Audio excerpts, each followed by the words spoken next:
Seja bem-vindo a mais um vídeo do Cortes da Palavra de Deus. Antes de continuar, deixe um like nesse vídeo e inscreva-se no canal para continuar recebendo novos vídeos.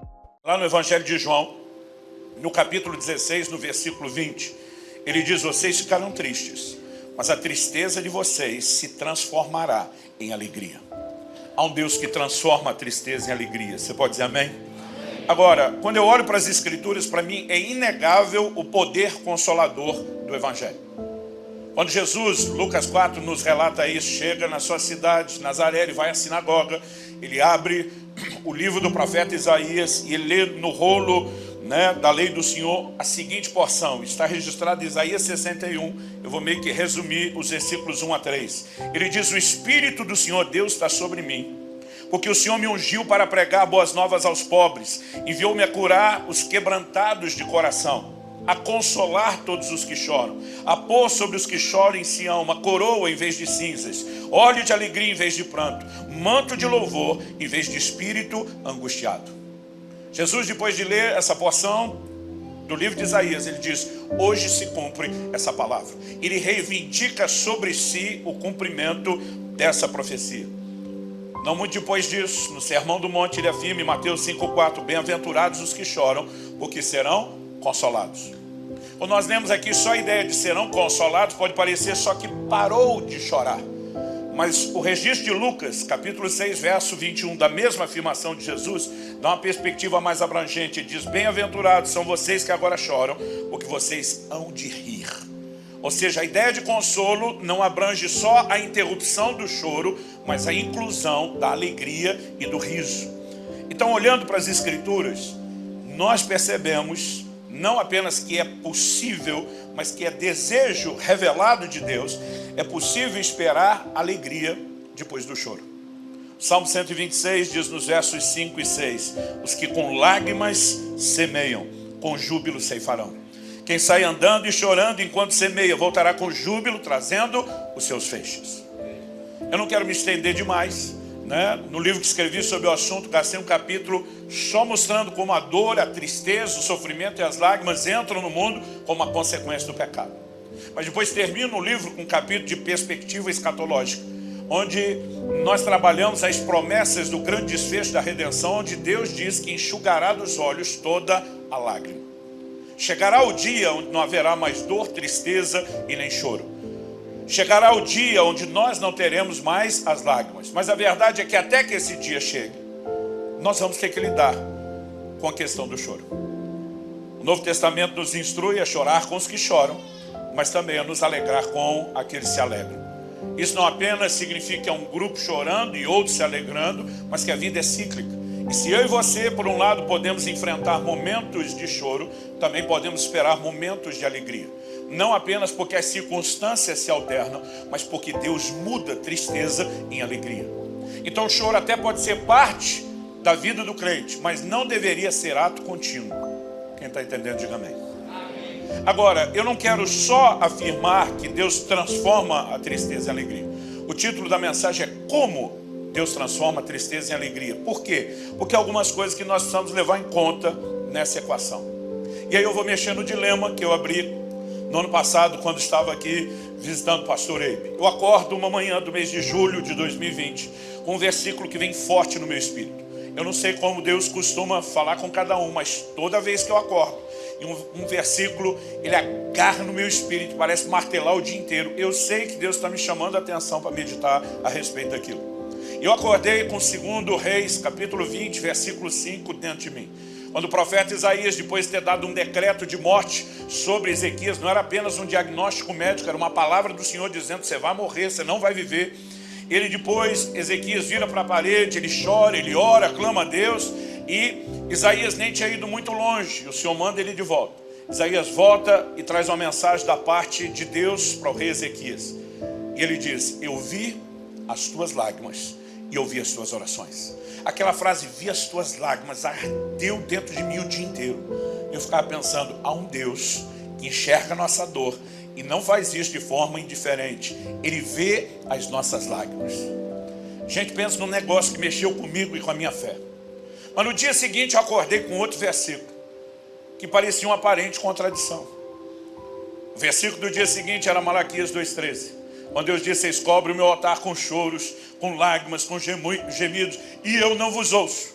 Eu falei: peraí, Deus, ontem o Senhor estava vendo as lágrimas, hoje o Senhor não está nem aí para elas, né? Eu falei: que momento de bipolaridade é esse? Agora, como a Bíblia não se contradiz, nós precisamos entender que diante de toda aparente contradição, nós temos apenas um desafio de interpretação. E a maior parte desses desafios envolve uma questão de perspectiva. E eu lembro quando passei, eu estava exatamente nesse dilema. Deus enxerga as lágrimas ou Deus as ignora? A verdade é que não é uma coisa ou outra. A Bíblia afirma as duas coisas. Mas você só vai entender isso se você reconhecer que há tipos distintos de choro. Ao choro que chama a atenção de Deus, ao choro que Deus ignora. Então, por exemplo, o livro de Gênesis faz um breve relato de como Esaú se comporta depois de ter perdido a bênção de seu pai para o seu irmão Jacó. Gênesis 27:38 diz: levantando Esaú a voz, chorou. Mas a forma como o livro de Hebreus, lá no capítulo 12, no verso 17, interpreta essa menção de Gênesis é a seguinte: sabeis também que posteriormente, querendo herdar a bênção, foi rejeitado, pois não achou lugar de arrependimento, embora com lágrimas o tivesse buscado. Há várias menções na Bíblia de Deus ignorando o choro de alguém. Agora você vai perceber um padrão. Sempre que Deus está afirmando ignorar o choro, ele tem a ver com alguém que lamenta a consequência, mas não a essência de um pecado. É o tipo de choro sem arrependimento. Aliás, Paulo escreve, e ele diz em 2 Coríntios, no capítulo 7, no versículo 10, que a tristeza, segundo Deus, produz arrependimento para a vida, mas a tristeza, segundo o mundo, produz morte. Então há tipos de tristeza, logo há tipos distintos de choro. Eu quero te mostrar daqui a pouco que também existem tipos distintos de alegria. E se nós não fizermos essas distinções e tentarmos botar todas essas afirmações só num cesto, num balaio só, nós vamos ter uma grande confusão. Então é importante começar reconhecendo que há tipos distintos de choro. Por exemplo, quando o profeta Samuel diz a Saul que ele foi rejeitado. E muitas vezes isso me deixava incomodado. Eu dizia: Deus, o Senhor rejeitou Saul por uma desobediência. Botou Davi, que adulterou e matou o marido da outra. E na minha opinião, parece que o outro foi um pouquinho pior que o primeiro. A questão não é o que cada um fez. É como cada um reagia diante daquilo que fez. O próprio Davi diz que um coração quebrantado Deus não iria desprezar. Quando o profeta Samuel diz a Saul que ele está perdendo, o reino, ele se arma como quem diz: eu não posso sofrer com as consequências do meu erro. Na hora de Samuel sair, ele disse: você não vai a lugar nenhum, fica do meu lado, me honra diante do povo. Em nenhum momento ele demonstra tristeza por ter ferido o coração de Deus. Quando Davi peca, você vai consultar o Salmo 51, escrito no contexto do arrependimento do pecado cometido. Ele começa sendo: contra ti somente eu pequei.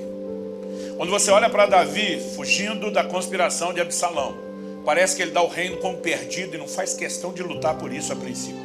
Seus homens o defenderam, ele só tira o time de campo e diz para todo mundo: vamos embora daqui, e deixa tudo para trás, como quem diz: se eu tiver que perder isso tudo pelo que eu fiz contra Deus, não vou nem lutar. Mas qual era o desespero de Davi? No mesmo Salmo 51 ele diz: não retires de mim o teu espírito, e nem tampouco a alegria da tua salvação. Basicamente ele lamentava a essência do que o pecado havia trazido. E quando você vai lá para Malaquias 2,3, de Deus dizer: vocês cobrem o meu altar com choros, com lágrimas, gemidos, eu não vos ouço. Qual é o contexto? O versículo seguinte, Malaquias 2,14, Deus diz: e vocês perguntam por quê? E Deus responde: porque o Senhor foi testemunha da aliança entre ti e a mulher da tua mocidade, com a qual tu foste desleal. Deus está dizendo: camarada, você não honra sequer a aliança do matrimônio, quebra a aliança com seu cônjuge e comigo, e acha que agora porque chorou, eu vou atender. E algumas pessoas parecem acreditar que o choro sozinho parece ter alguma química no mundo espiritual, quase como se fosse algo mágico e funciona. Um dia um irmão falou para mim: pois é, pastor, como diz a Escritura, quem não chora não mama. Eu olhei para ele e falei: você está de brincadeira? E tem algo que é difícil acreditar que a pessoa... Eu falei: está na Bíblia não, até hoje não sei se era sério ou brincadeira. Ele falou: não. Ele falou: mas bem que podia estar. E tem alguns crentes que eles parecem acreditar que existe alguma coisa mística só no choro, que é chorar por chorar. E Deus está dizendo que tem choro, que Ele vai prestar atenção, mas tem choro que não. Então, basicamente, a partir disso, a segunda ideia, depois de distinguir os tipos de choro, a segunda ideia que eu quero construir é que eu e você precisamos compreender o processo com o qual Deus trabalha. Acredito que isso foi há mais ou menos uns 16 anos atrás. Se eu estiver errado, talvez 15 anos atrás. A gente tinha recém começado a igreja em Curitiba. E um grande amigo estava pregando num dos nossos eventos, entre vários outros preletores. E esse amigo, pastor Marcelo Jamal, ele de repente dá uma saída, uma aparente saída do assunto. E ele entra no Salmo 30, no versículo 5, que diz: porque a sua ira dura só um momento, mas o seu favor dura a vida inteira. O choro pode durar uma noite, mas a alegria vem pela manhã. Eu lembro de naquele dia dizer: gente, será que essa afirmação é literal? Porque diz, se for literal, ninguém deveria chorar por mais de um dia. Cada vez que virou o dia, anoiteceu e depois amanheceu, acabou, está tudo resolvido. Mas a Bíblia fala de gente que chorou por muitos dias. E diz, então, se isso não é literal, qual é o simbolismo, qual é a alegoria, qual é a mensagem? E eu lembro de naquele dia ele trazer uma explicação que eu nunca tinha ouvido. Ele diz: o que nós precisamos entender é que o choro prevalece num ambiente de escuridão, de trevas, mas a alegria prevalece num ambiente onde a luz chega com o amanhecer. Luz na Bíblia fala de revelação, trevas fala de ignorância. Paulo, escrevendo aos Efésios, ele ora por espírito de sabedoria e revelação, e no capítulo 1 ele diz que sejam iluminados os olhos do vosso entendimento. Mas no capítulo 4, quando ele fala dos ímpios, ele diz que eles estão entenebrecidos no entendimento, separados da vida de Deus pela ignorância que há neles. Ele relaciona trevas com falta de entendimento e ignorância. E eu lembro que naquele momento, quando fala isso, Jamal olha para mim e falou: nem sei porque eu estou falando isso, eu só sou um profeta. Mas ele me aponta o dedo e diz: você que é o mestre, Deus vai te dar um livro inteiro sobre isso. Eu esqueci completamente dessa palavra que ele me deu, até o dia em que eu escrevi o último capítulo desse livro. E Deus me fez lembrar daquilo, dizendo: estou te comissionando a levar essas verdades além do contexto da sua igreja. Nós precisamos entender que há um ambiente onde a luz, a revelação, a compreensão das Escrituras pode de fato substituir o choro por uma alegria sobrenatural.